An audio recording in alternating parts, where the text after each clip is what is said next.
আসসালামু আলাইকুম আরহামতুল্লাহি বারাকাতুহু। দেশ ও প্রবাস থেকে যেখান থেকে দেখছেন অবশ্য শেষ পর্যন্ত দেখবেন ইনশাআল্লাহ। আজকে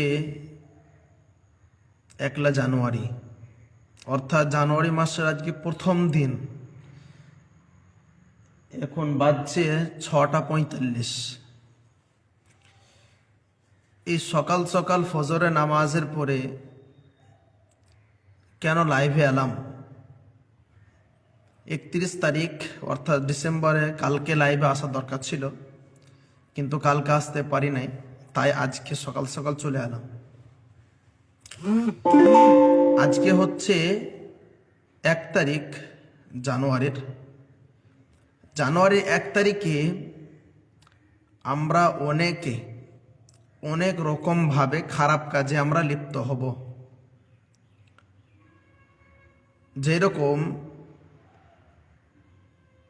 আজকের দিনটা আমরা খারাপ কাজে ব্যয় করব, কিন্তু এটা মুসলমানের আদর্শ নয়। নবীজি সাল্লাল্লাহু আলাইহি ওয়াসাল্লামের জন্য আল্লাহ তাআলা বলেন, ইন্নাকা লাআলা খুলুকিন আযীম।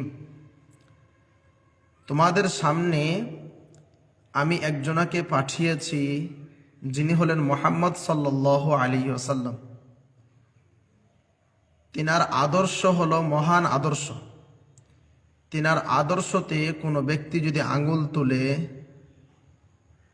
তাহলে সে সম্পূর্ণ ভুল করে, কারণ তিনার আদর্শের মধ্যে আঙ্গুল তোলার কোনো অবকাশ নাই। আমরা ওই রকম নবীর উম্মত।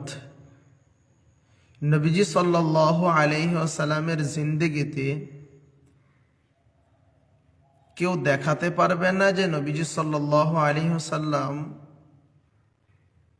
একটা বছর পার হয়েছে, নতুন একটা বছর ঢুকেছে, আর নবীজি সাল্লাল্লাহু আলাইহি সাল্লাম উদযাপন করেছে, হ্যাপি নিউ ইয়ার বলেছে। কেউ দেখাতে পারবে না, আর এটা নবীজি সাল্লাল্লাহু আলাইহি সাল্লাম করেন নাই। কিন্তু আজকে মুসলমানের মধ্যে এই সকল কাজগুলো ঢুকে গিয়েছে। কিভাবে ঢুকেছে জানেন? ঢুকে যাওয়ার পেছনে যারা আছে তারা হলো ইহুদি ও নাসারা, ইহুদ ও খ্রিস্টান। পেছনে কাজ করছে এরা, ডাইরেক্ট হোক ইনডাইরেক্ট হোক, এদের কিন্তু